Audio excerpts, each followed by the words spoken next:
This looks very human, like that deity isn't real. The deity is as real as the perception of the person, and that's it. The figment of the imagination of the human. The earliest written mention of Yahweh is in a Moabite text, in the Mesha Stele, and there Yahweh is a warrior, but a defeated warrior.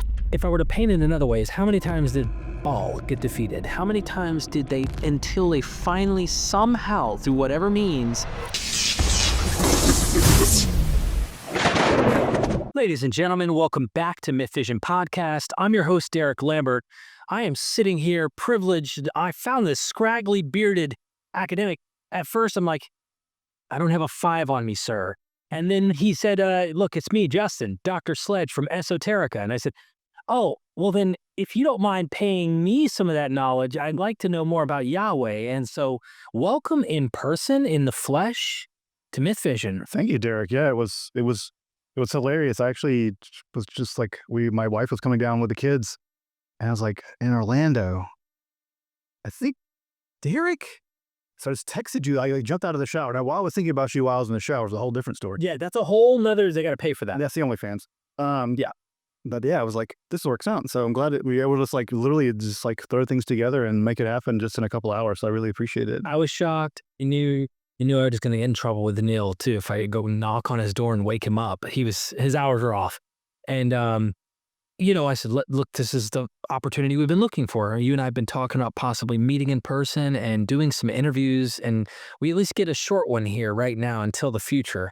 But why not, first of all, what your YouTube is, tell people in case they don't know who you are, this is your first time, before we dive into the God of the Bible and Yahweh. Who is this deity? Can we understand more about him and diving deep into him? So, sure. Yeah, I'm Dr. Justin Sledge. I run a channel called Esoterica. And I guess it should be clear, I'm not a scholar of the Bible. My scholarship is on the topic of Western esotericism. But it just so happens that has led me into the world of course, of Gnosticism, Hermeticism. You can't do Western esotericism without studying that. And of course, the further you kick that can down the road, eventually you get to the question of, who is this God that seems to be the center of all this gravitational power? And this deity Yahweh has just, I don't know, it fascinates people.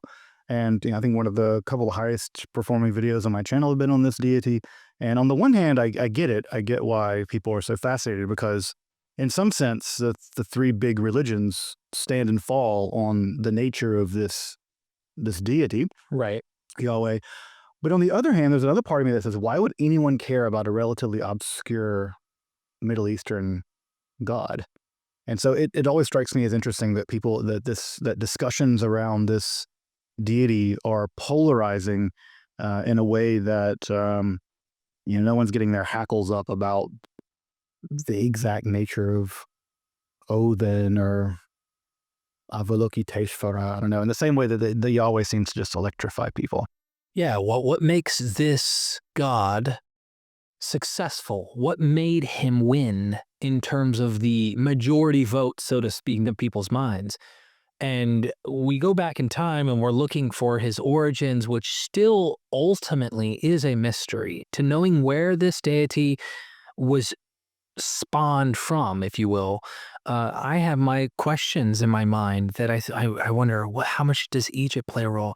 Is it possible he comes from somewhere north? I mean, I know we have models, but like there are scholars that are entertaining these various, is he actually even potentially native to Ugarit? There's some who are looking at certain words and thinking maybe he's actually in the pantheon and we just haven't recognized him. And so I wanted to ask you, the only correct answers are you go to hell forever. And so you have to get the right one first. And that is, who's Yahweh and where does he come from? I mean, like you said, we don't know. There's the recent stuff coming out of maybe Ugarit Hurrian and Hittite documents that seem maybe there's some Yahweh theoforms there. There's this mysterious Shasu group that's maybe had Yahweh as their god. And then if we look at the Hebrew Bible, the earliest memories of the Hebrew Bible, at least, seem to locate this god somewhere to the south, associated with Mount Seir. And if we look, and what I tell people is that the one way of reading the Hebrew Bible, and there's debates about exactly dating things by linguistics. There's debate about that. Yeah. But the overall consensus of scholars is that we can tell to some degree archaic sections of the Hebrew Bible. And if we take some of those sections out, what kind of God do we see there? And not what kind of God do we get in Isaiah or Deutero-Isaiah. That's much, much later. But what we look at these sections of the Song of Devorah or some really early Psalms, and the God that emerges there seems to be associated with Mount Seir, which is down in southern Jordan. And it seems to be associated primarily with thunderstorms. That'll matter later when we have to deal with Baal and how Yahweh and Baal are going to have to, the neighborhood's too small for both of them. Right. And so they're going to have to duke it out, and they do duke it out, and eventually Yahweh does win, at least in that region. Baal continues to function well out in Phoenicia just fine. I think the Romans ultimately get rid of him. And it seems like this youthful warrior storm god eventually makes his way into the highlands of Judea, probably at Shiloh. And although we've not found a Yahweh shrine there, Right. it's really important to note that we do know of 3 Yahweh shrines: the Jerusalem one, which is now buried beneath the Dome of the Rock, the Tel Dan shrine, which is way up at the north, and the Tel Arad shrine down in the south at the very beginning of the Arava. But we've never found the Shiloh shrine, despite the fact that there are a lot of people who desperately want to find that shrine for political reasons. But it seems like it gets carried into the area of Shiloh and becomes the dominant god of basically a sort of upstart, basically warlord, Right. in the form of the Israelites and their ultimate warlord leader, David. And I don't say king because I think king gives a really, you can think of King Arthur, the king of the realm. I mean, David, if he existed, and I think he probably did, you're talking about a king of thousands at the most. So I think it's much more likely that you think of him as sort of a young, youthful warlord. And if you read the sections about King David, there's a great study of him that basically diagnoses King David as a psychopath. And I think it's, if you read the stories about him, Right. he looks like a serial killer. What kind of God, he looks like he's at least a psychopath. Right. And what kind of God would you want to adopt better than a God that you sort of think of yourself, a militant storm warrior God? It's a perfect fit for that kind of ethnic group and that kind of king. We typically model our gods after us. Right. Right. And that's, I come from that kind of angle, like how do we understand why the deity is perceived this way? And I think most people, when we talk to them today, the perception of God they have actually runs in the face of much of the textual evidence we see about this God, which leads us into a different territory of Yahweh within the Bible. I almost wanted to pull a Jordan Peterson and be like, so the God of the Bible, can you tell us about this one God that is in the Bible? And it's like, first of all, what do you mean by Bible? Second of all, what do you mean by God? There's many. And what do you mean by that? How do you understand Yahweh? So What do you mean by the? There's only one, like the God of the Bible. Hold on, there's a lot of question marks almost at every letter there. Yeah, and we know that Jordan does this, but he does this under like, what do you mean wash the dishes? Like, okay, we know that's a dumb example, but when you're talking on this, in every case, Bible, whoa, that's later, and what do you mean by this? As far as I imagine canon gets brought in, that's a different question. God, there's different Yahwehs, and I remember reading a work about whether or not Yahweh exists, coming from a philosopher, but also a biblical scholar, and it's Gerik, Yaakov Gerik, who wrote like his dissertation on this, and it was very controversial because he's philosophically jabbing over that this God can't exist, or which Yahweh. Sure. Can you give us some contradictory voices of Yahweh in the Bible that you could think of off the top of your head? I mean, you definitely get, so you get this God that on the one hand is compassionate and loving, and this God is a God who is generous to the 3rd and 4th generation or whatever. And then you get the same God who is like, kill all of the people in this town, murder them all, men, women, and children. And typically don't think of it going both ways. A God that loves the world and that kind of thing. Then right next door to those verses, you get a genocidal psychopath. And it's because we have, like you said, it's a composite deity. We have different gods operating at different times. And I don't mean different gods in the sense of numerically non-identical. What I mean is that there are different groups of people with different theological interests, and they're either emphasizing other aspects of that god because they need that god to be murderous in this case, or they have a genocidal fantasy that never really played itself out in history, and now they're writing it. The guy that gets turned down by the girl and writes the real mean things about her on the internet. It didn't really happen that way, and so now he has to write mean stuff. I think that the Israelites they're falsely remembering these stories of destroying all these towns, and there's with the exception maybe of Chatzor, there's not much evidence of an Israelite invasion. I don't think it happened. Yeah. But they wanted it to. They wanted it to have had happened, and they relished in the idea of going town to town, murdering everyone. This is like a paranoid fantasy at some level. And that God, the God of that text, represents that kind of paranoid fantasy.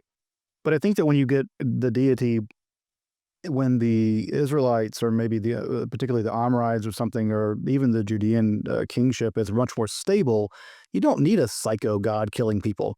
You can have a God that's sort of regal and distant and kind and elderly and loving, because you don't need that God to be on the warpath anymore. Right. And so it just represents a different, again, I don't know if it's a different God or what it even means they call it a different God, but they're characterizing that God differently given very material historical circumstances. And I think that's true now. I mean, the Jesus that is the Jesus of, the liberation theology, where he's sort of basically a kind of quasi-socialist, love your neighbor. Jesus was homeless too. The Knights Templar didn't need that Jesus. Right. They needed the Jesus of, if you don't believe in me, we'll bundle you up like sticks and burn you. The Inquisition did not need kumbaya Jesus. They needed militant, I am the way, the truth, and the light, and none come for the Father except through me. And so the Jesus you get, the Yahweh you get, the Thor you get, I'm sure it has everything to do with the people needing that deity. What deity do they need? If I may press in, I'm going to try and jab in here, not to interrupt, but to kind of allow the dialogue to continue to flow, because there's so many questions that come up as you're saying. Brilliant, brilliant thinking here. And that is, for me, when I go back and I'm looking backwards and I see that the deity is experiencing a perception from its author, because I remember interviewing John Collins and I was like, God here is telling him, and he goes, no, stop. God's not telling nobody anything. And I'm like, well, it says that God's, no, you don't, God didn't say anything. And I'm like, hold on, aren't you a Catholic? And he's like, yeah, but God didn't say anything, which is super radically different from what I'm used to, right? But he's like, no. The author of that text said God said. So fundamentally, we already have like, whoa, we need to question what we're reading and not just accept at face value what it's saying. And even I today have this habit occasionally where I'm reading and go, well, God said, and it's like, actually, the author of that text said that God said that, and okay, so now we're dealing with an issue. But as far as you're describing God and these different perceptions, experiences that are usually reflections of how the author and the community, whatever, is actually viewing this deity through, it makes me think, just like Jesus, just like anything, the text may say something, and usually is easy to interpret in different ways because language is flexible like that to some degree, and we can cherry pick.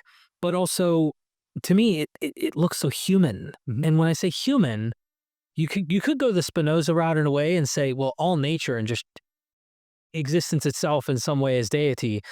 But for me, being a naturalist to some degree, I'm looking at it going, this looks very human, like that deity isn't real. The deity is as real as the perception of the person, and that's it. The figment of the imagination of the human. And to that end, that's its purpose and it's significant. It's like an avatar. It's like the myth of being a patriot in America. Or look at ancient Homer, right? You're reading Homer and he talks about, Troy, the mother Troy, city of Troy, that we must fight for her and defend her. Well, that's a myth that we have that is only as real as we want to conceive it to be, but ontologically, you get where I'm going with it. Yeah, or I think that the Troy's example is interesting because whatever the Hittite city, Watusa or whatever, it probably was real, and there may have been a battle there, and there may have been the Aegeans during the so-called Bronze Age collapse were actually waging war against the Hittites in order to get a chunk of the shoreline there. In the same way they were fighting with the Egyptians and the Peliset became the Philistines. It may be a historical memory. But those historical memories, by the time they get down to Homer, God knows how much they've been changed and altered or whatever. And it did it with the Israelites. But yeah, I think when we think about a God like about Yahweh, I think we should be asking ourselves, what do we know about the material historical circumstances in which this God was conceived? And I think we're going to learn a lot more about the people in that time than we are going to learn about a theology. And the theology to me is almost always reflective of those kinds of interests and those kinds of things. And so, so I don't know that we have to talk about there not being a Yahweh in the Bible or something like that. That seems to be to me, I don't have to go that far.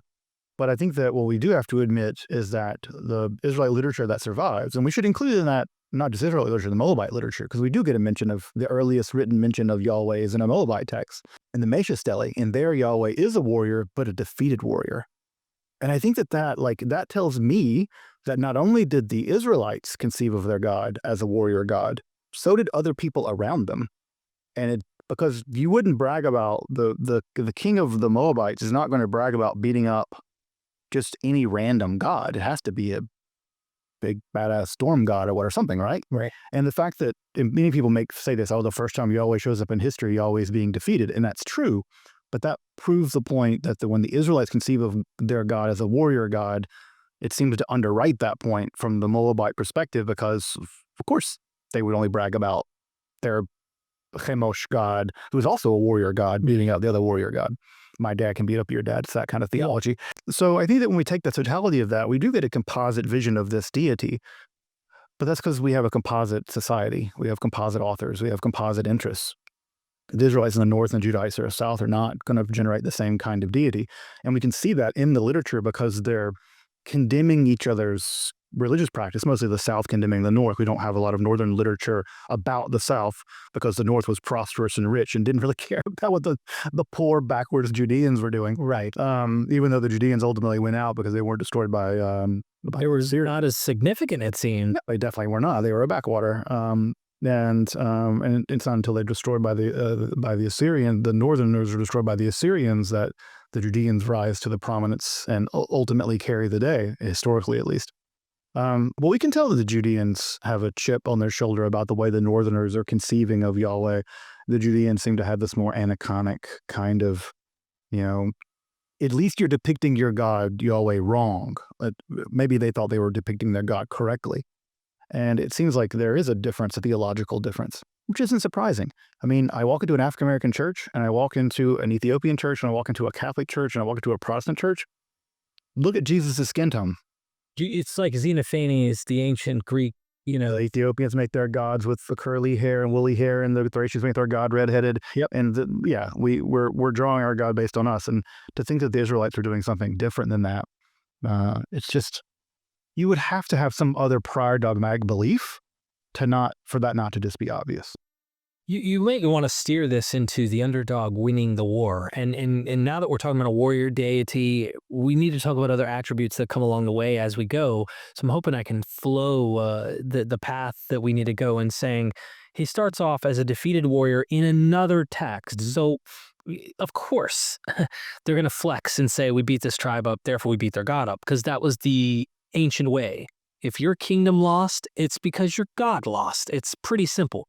What I find ironic is how, I guess if I were to paint it in other ways, how many times did Baal get defeated? How many times did they, until they finally somehow, through whatever means, finally lose their grip on their worshipers?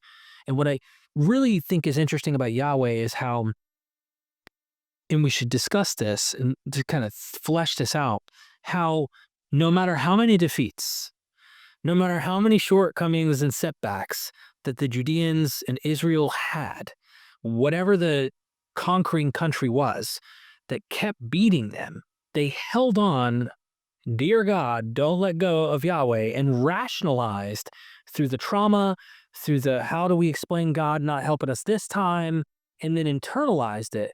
Why do you think Yahweh stayed alive? Is it because his people and their tradition stayed alive? I'm asking questions. I imagine some of this is true and there's more to this, but the story, and I say singular in a way, I know there's many, but like how it coalesced into a narrative, what a hell of a punch this entire mythos has. And I think that is what solidified him into the Hall of Fame of deities to be reckoned with. How do you go from not even agreeing with the next door neighbor Yahweh version to he rules the universe and we still have our disputes and stuff, but he has become so successful? How would you explain that rise from defeat in the earliest source? Yeah, how did Yahweh become God? It's a fascinating question. I don't think we totally know the answer, partially because of the theological moves that got made. We're not seeing them in their totality. But one of the things that seems to have happened is that, one, your competitors lose. The Israelites just got destroyed by the Assyrians in 722. So a whole chunk of Yahwehs are just annihilated. And so in some sense, the most successful thing for Protestantism could be the destruction of the Catholics or something. That would help. You're the only team left. So that was certainly not a totally bad thing for them. And also we should say that there are other Israelites that did survive. The Samaritans survived. They are another Israelites that are still out there. I think the other thing that survived was that among the Judean priesthood, there seems to have been an increased idea that God was, or Yahweh was, more than just a singular tribal God. That this God was perhaps more powerful. Where things were beginning to shift from monotheistic rhetoric, which we see all throughout the ancient world. We see that in the prayer to Ra. Akhenaten seems to have engaged in some monotheistic rhetoric. But there's not metaphysics. And Dan Massillon has strong and I think really good intuitions and thoughts about this. But I think that where Dan and I would disagree perhaps a little bit is that I do think that by Deutero-Isaiah, there is a moment where the temple's destroyed and the classic Deuteronomistic theology there was God has punished us because we broke this covenant. We have this vassal contract with Yahweh and we broke it for whatever reason by engaging in whatever, and God's destroyed us. But the vassal contract seems to stipulate that God's going to kill everybody. Well, they didn't. They didn't all die. The weirder thing happened. The Babylonians decided to do not harem, not to kill the ball, but to drag their leadership into Babylon. And so I think the Judahite theologians had a weird problem on their hands. They had a traditional theology that said we should all be wiped out, and yet we're not all wiped out. Something must have saved us. There's only one option. And I think that Yahweh was sort of there must be something going on here. And I think that in that moment of despair and desperation and in exile, the biggest flex you can do without actually being able to do anything, you're powerless, you're exiled people, is to say, you know what? Not only, and you see this in Deutero-Isaiah, not only are your gods not really gods, they're just not real. Your idols are they're just wood. There's actually no God there at all. And you see the theological machinery going there in Deutero-Isaiah, and then you get this explosion in that text where I am the God, there's just me, I am the maker of good and evil, I form light and chaos, form the light in the dark. And I think it's at that moment, at the moment of ultimate despair, where the Israelites have basically no other option, the Judahites have no other option than either go big or go home. And they go big.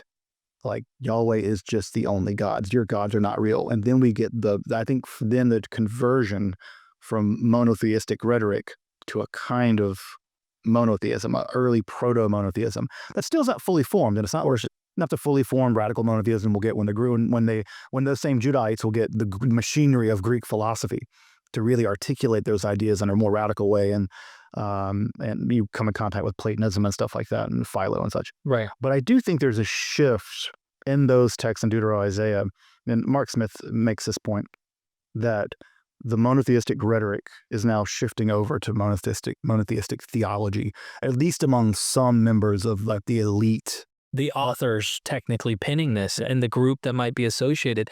So does this explain why when I read about King Cyrus from their sources, they say Marduk, but when you're reading biblical, it's always Yahweh who's the reason. And so again, like we talked about those ancient examples, but in this example, if they weren't doing that, wouldn't you have imagined these authors, if they were pinning something that supposedly happened, would have said, yeah, Marduk took us out of our land and defeated Yahweh. But instead, they literally give the credit of what happened to them or whatever for their reason of still existing to Yahweh. Yep. But when you read the other source, which we still have the inscriptions today, it is the Persians in particular that I'm talking about with Cyrus. So I'm like jumping ahead a little bit here, but I think Deutero predicts something in there which gives scholars an indication this is a little later.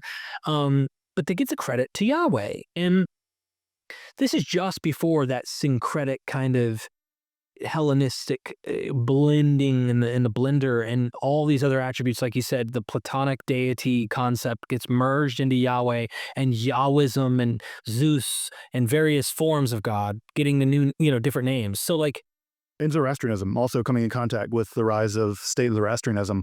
And we see that at that point, there's a transition theologically from the Deuteronomistic theology, which does survive in its own weird way. It survives down to this day. There's still Orthodox Jews that will tell you that the Holocaust happened because of Reform Judaism, which is a nasty and horrifying thing to say. But that Deuteronomistic theology is still there. But the big shift then is to the apocalyptic mode of Judaism, where you get God really in control of everything. yeah, And again, I think from a psychological point of view, this makes a great deal of sense, because if it's the case that these things are chaotically happening, that's the worst possible situation. I'd rather there be an evil God than chaos, because at least with an evil God, at least I know someone's in control. yeah. And even if God is treating you badly, you're the whipping boy because you broke the rules or whatever, at least you got a dad. It's a weird way of thinking. It's a weird way of thinking. But it's still like, it's better to know you got a dad even because you're getting a lashing. To give another, this is horrible, but I always come back to this because it's so traumatic to think about. How many times have you and I watched on the news where they find this out of nowhere? It's like they're interviewing this regular everyday Joe, and he's like, yeah, I went over there at Bob's house to get a cookout. I heard a scream and went and cracked the door, and this girl comes out, and we found Sally, who's been lost for 12 years. She birthed 4 kids by this guy in a basement dungeon where he like kept her there. And you think to yourself, what did she do psychologically with herself under this absolute lack of control of the situation? How does she rationalize to come out and go, actually, and this makes me think of the slave mentality Nietzsche talks about within Christianity, but this idea of like, my weakness is my strength. This is a blessing. How do I turn the cursiest curse of all bad into good? Yeah, Stockholm syndrome. Yeah. I mean, it's like Stockholm syndrome. I think of, the relationship.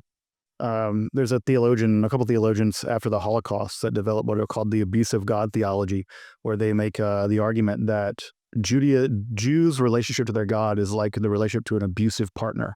Right. And and some of this literature is quite difficult to read, but I think quite powerful. But yeah, I think there's a kind of Stockholm syndrome happening where you come to identify with your captor, but because it's better to have a captor than to just be chaos. Yeah. At some level. And so I think this is part of what's operating there in Deutero Isaiah and other texts. But then again, there's this shift to like this apocalypticism. Right. And that shift to apocalypticism, I think, is where we get really mature monotheism. Our God is in control of the whole universe. Our God is prepared. The whole thing there's a plan. We're going to suffer immensely before the plan is realized. Everything's going to be terrible. And then God's going to interject into history and everything will be fixed. And I think that born out of the trauma of the exile, you get this idea that, yeah, things might be going bad, but God's in control. Our God is in control. And even how bad it is still part of the plan.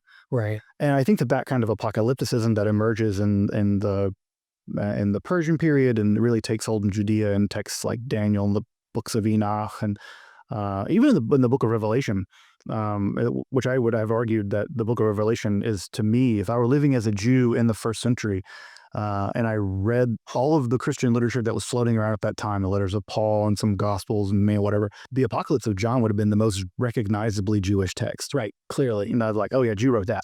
Yeah.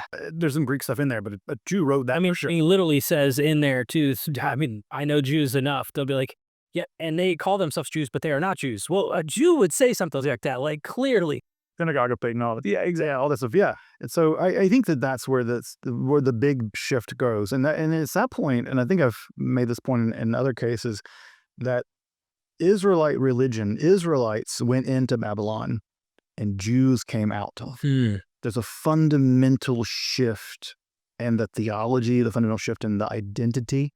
The Israelites go in, Jews come out. Yahweh goes in, God comes out. And the price that the Israelites paid with the universalizing of Yahweh into the God of the entire Olam, the entire world, is that now we no longer have Yahweh, the storm god, the warrior god, the kingly defender of Israel and Judea, because the price you pay in universalizing it is you lose the particularities. Right. And the particularities were ultimately forgotten until scholars in basically the 20th century were like, who is this God again? And we began to look at those texts again and go, oh yeah, Mount Seir, like these warrior texts, the same warband prophets, these women prophets seem to be associated with this deity. So I think it's interesting that Yahweh as a deity, I don't think anyone worships Yahweh as a deity. I don't think anyone's worshipped Yahweh as a deity since the 6th century BCE. I think people have worshipped Yahweh prior to that. I think people have started worshiping El Shaddai or Adonai, and then people started worshiping Jesus or Hashem or the Kadosh Baruch Hu or whatever the rabbis want to call it.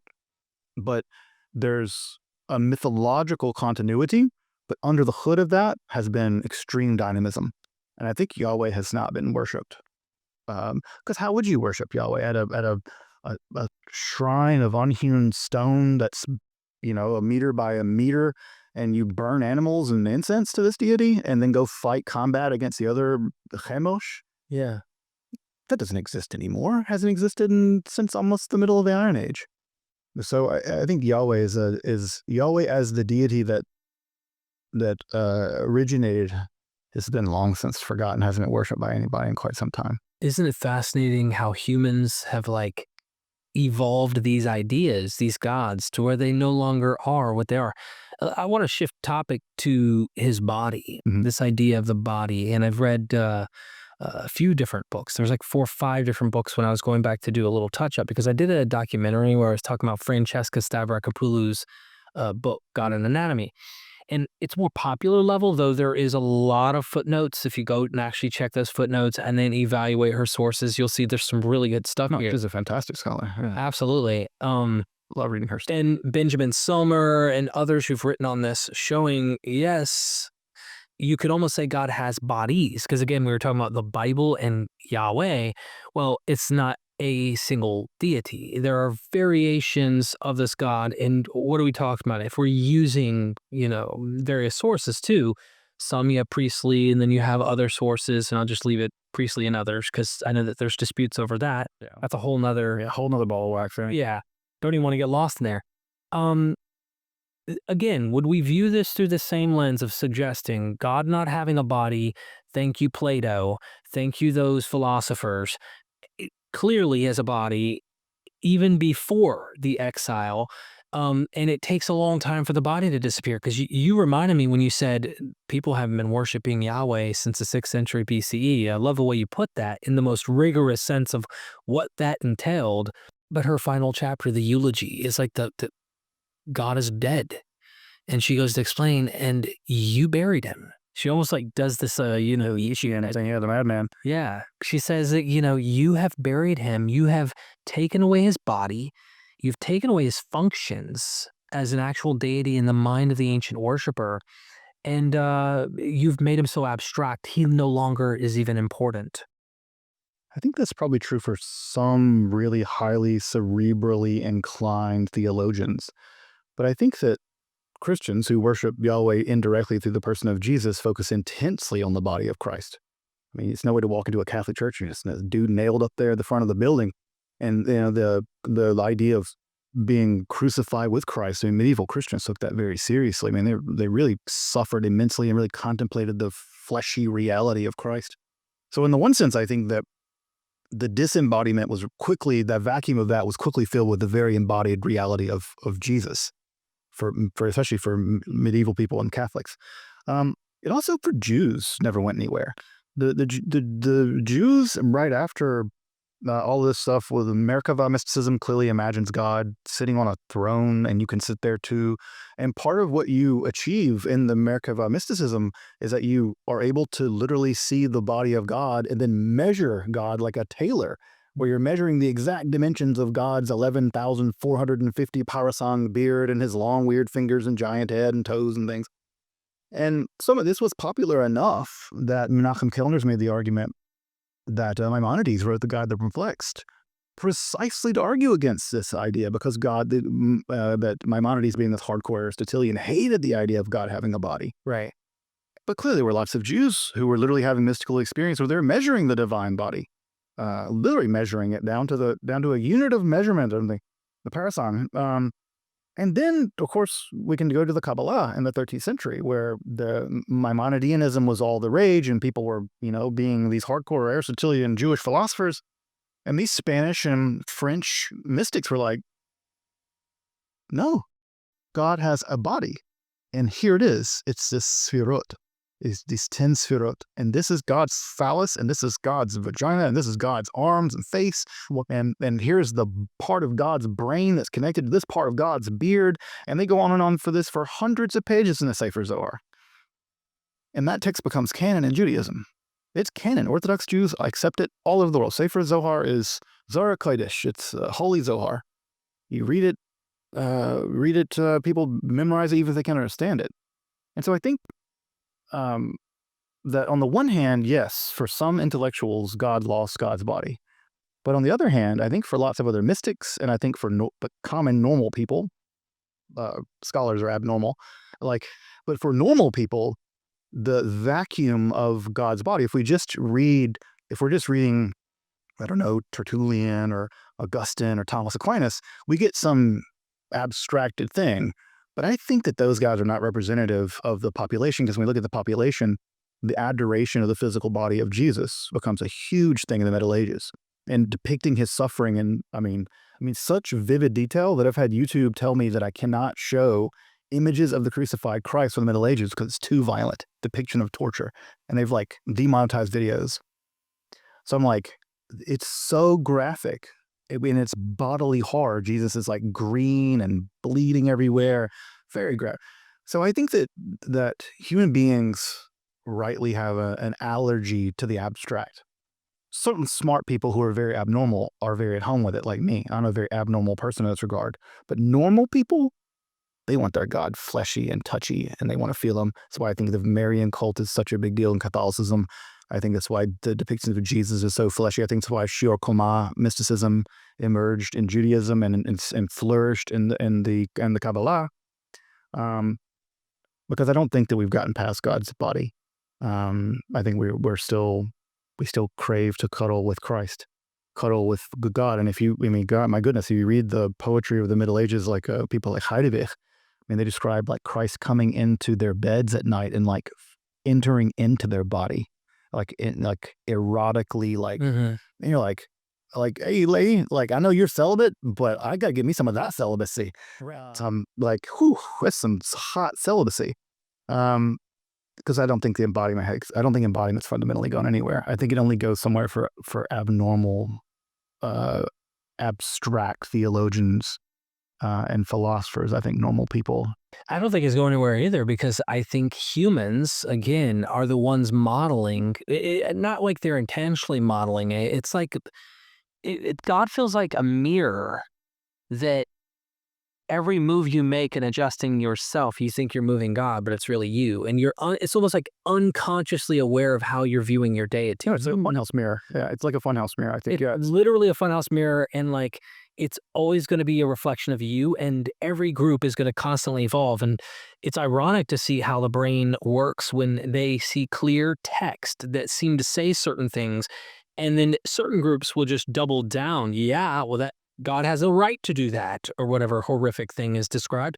And then in other cases, you'll get, and we saw this in history, when the Cynics or Stoics and others were interpreting their myths as they got philosophized over the centuries leading to the time of Christ and past the time of Jesus, you find them take Heracles, who had his fun during his days, according to the stories, with plenty of women and the whole nine, become the chief example of a cynic and the most morally astute person you should follow after. And you're like, hold on, dude, have you not read the stories? In fact, that's what the early Christians were saying often. Justin Martyr, when he's describing Jesus and compares him, clearly, vividly describes, we believe, and he tells you all the different sons of Zeus. And then he goes, on to say, but those are demonic imitations. And why? Because they weren't as good. Good became the chief of what was true. So it's not about ontological or even historical arguments. They probably believed ontologically. I'm not saying that. I'm saying like they weren't making this historiological claim and case. They were making my guy was more platonically good, which is the attribute you want in order to have the best God, and yours weren't. And they could point to text to point it out. This makes me wonder how they felt when the Gnostics pointed to the evil creator, and what kind of irritated soft spot would that bring into an Orthodox when you go and point to the genocidal maniac who's telling you to do these bad things, and then they go, hold on, we don't understand him that way. We have interpreted this differently. Well, so did they with Heracles, and so did they with... Yeah, of course. It's the case that everyone else is like interpreting things wrongly. We have it correct. Oh, those Amalekites, they had what was coming to them. They were evil sinners. They were demonic people. They just, of course, there's always a mental gymnastics you can play to make sure that your hermeneutics justify what you want to do. But again, I always say, like, look, if you don't have a dogmatic filter on your glasses, what would you see? Yeah. And you would see, like, Marcion's not far off the point. If you look at it from a purely, like, again, a Platonizing idea that God should be good in a justice-driven kind of way. And that was a big axial age shift where there's a shift away from the gods being arbiters of chaos to order to being arbiters of evil to good. That's also part of the apocalyptic shift. There's a huge emphasis in the apocalyptic on good versus evil, right, prior to the emphasis, if you look at Hebrew Bible and other texts, it's mostly God is a God that orders things. When Job goes to God and says, hey, why did you do this bad stuff to me? What's not fair, bro? And Yahweh's answer is, I ordered the world. Where were you when I put up the pillars of the world or whatever? It doesn't say it was right. Right. Because God doesn't care about the Israelite God of the writer of that doesn't care what's right and wrong. God's powerful. He could do what he wants, and he does what he wants. And the doing it is the thing that is like, I am the arbiter of whatever. Like, you can't complain to me. Like, you go file a letter with the complaints office, like, let's get thrown in the trash. It's later that you get this sort of more Platonizing idea that God has to be good and just. I'm about to go back for a second and talk about I think one of the funniest moments in like popular theology that I've seen recently is in the movie Talladega Nights. Where, have you seen this movie? Yeah. You remember the scene where they're all sitting at the table and they're all talking about, they're doing the prayer to Jesus. And it's like, and I want to pray to baby Jesus, side paraphrasing. I remember this. He's like, it's so cuddly. He's like, you can't talk about Jesus. I'm like, yeah, he was. He was like, but he was a man. Like, yeah, like the baby Jesus. Like, baby, I'm like, that's theology. Yeah. Like, that's the like, if we want that cuddly baby Jesus, which got done with Christmas. Yeah, I love it. Yeah. And I'm like, yeah, of course. Like, there's no way that you're going to get some abstract Aristotelian thought thinking itself, Platonian flight of the alone to the alone. No one cares about that. Right. They won't cuddle Jesus. And I think that, again, that's a psychological impulse that we have, that we want the Virgin Mary, want the Shekinah, we want whatever.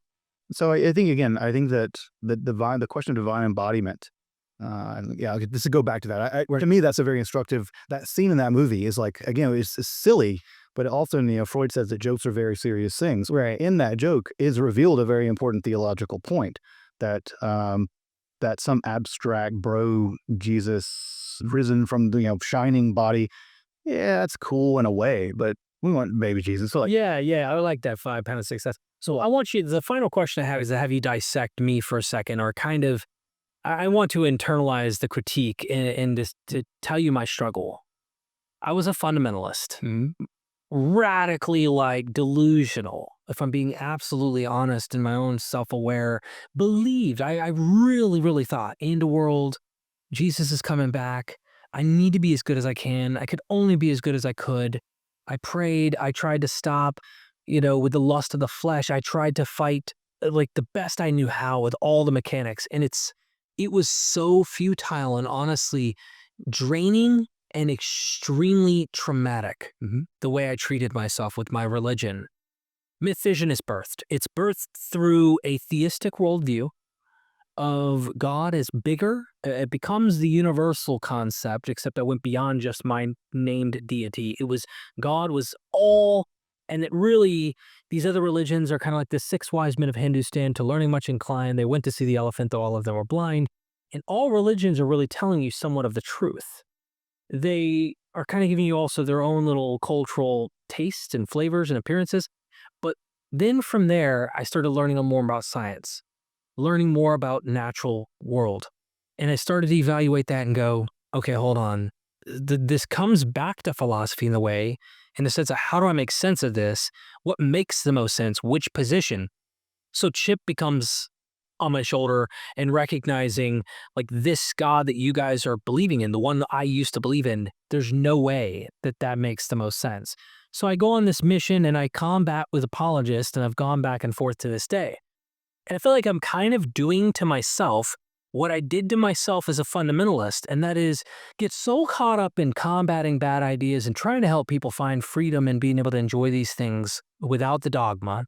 But I'm throwing out the 5-pound, 6-ounce baby Jesus, and I can't just enjoy that. And I want to just enjoy myth for myth, but I feel like I have to fight this fight in a way to try and bring betterment to people online who are trapped where I was. Sure. What the hell do I do, Dr. Sledge? I mean, like, this is... I mean, I guess, again, I'm not going to pull a Jordan Peterson or anything, but, I wonder, like, when you're beating those apologists up, are you beating yourself up too? Like, is there some kind of... Two things. I think I'm lowering myself to this, to entering the ring and getting dirty with them in this mud fight, this poop throwing fight. But number two is I'm also opening myself up for trolls to just bring honestly nothing but poop.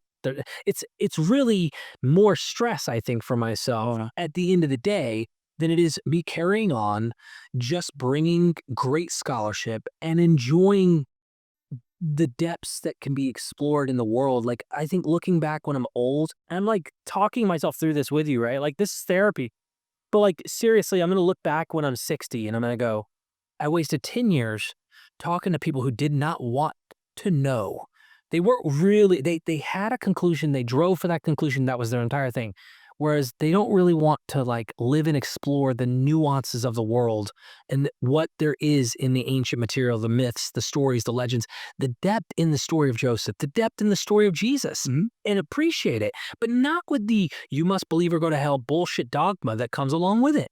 I love this stuff. You see what I'm saying? Yeah, I feel the same way, and I am a religious person, and so I do the same thing.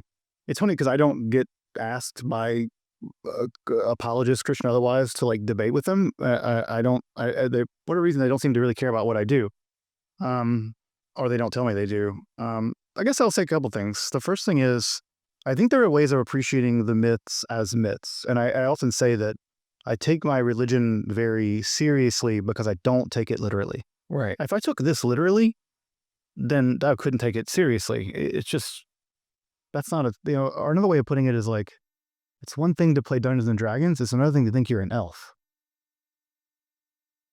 Like, I like playing Dungeons and Dragons, but if you think you're an elf and you're like, now you're at war with the Morgoth or something, and I'm like, oh, you crossed the line. Yeah. Like, you cross the line into something else. And so that's the other thing I don't do. Like, I want to know more about Morgoth, but go ahead. Yes. Yeah. And I guess the other thing is that for me as an educator, when I put in a video out about Yahweh or Baal, and I put the Yahweh videos out there, this episode I did recently on Baal, and I put them out there not to argue with anyone, but just to say, this is where the consensus of scholarship generally is. Yeah. It's going to change. It's going to move. That's a moving target. Fine. But and I do that by saying, look, let's say that I, take this off, physically, not physically, but intellectually. And I say, if I were an alien and I came to Earth and looked at the data, what would the data tell me about Baal or Yahweh or whatever? That's what we have. Or the other question is, if you took these dogmatic glasses off, what would you see? And if you were looking at Thor, what would you see? Yeah. Because they're totally fine doing that with Thor. They're totally fine doing that with Shinto gods or with Quetzalcoatl or whatever.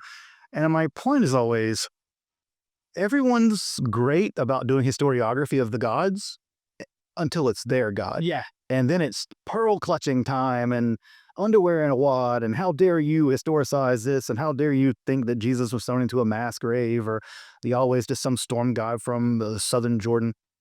How dare I? The same way you dare to say it about Thor and Quetzalcoatl and whatever, because that's actually what the historical data tells us. You're just being intellectually dishonest with a double standard, because you have this dogmatic underlying sub-belief that, of course, Jesus couldn't have been thrown to a mass grave. Yeah. I'm like, sure he could have. That's the horror of imperial executions. Like, of course he could have. And that seems to be what we get from a lot of other historical sources about what happened to people like crucified. Do I think some guy like Moses went up from a mountain and got a bunch of rules about what I can and can't eat? No. But does that tradition and do those things symbolically structure a life that makes sense to me and provides me with values that are important to me? Sure. Does it also allow for other people to engage in horrifying politics in the Middle East? It does that too. Yeah. And the two things are, I'm only going to be really stop the other if I am speaking their language at some level too. Right. And so like you need to be on the inside in a way sometimes. And that's why I feel like I'm doing a service, but sometimes I feel like, like, when, Derek, will you just enjoy the myths? I feel like we're trying to get there. Me and Neil are both kind of doing the same thing where we have chips on our shoulders, but we're also like... Yeah, and I think that if you shouldn't have to try, if it just doesn't if I went to shul, well, of course, if I go to shul and I have to complain about being at shul, not when my wife is being the rabbi, but if I go to shul, it's just like, the guy can't dive in Torah. It's just like, you have to complain.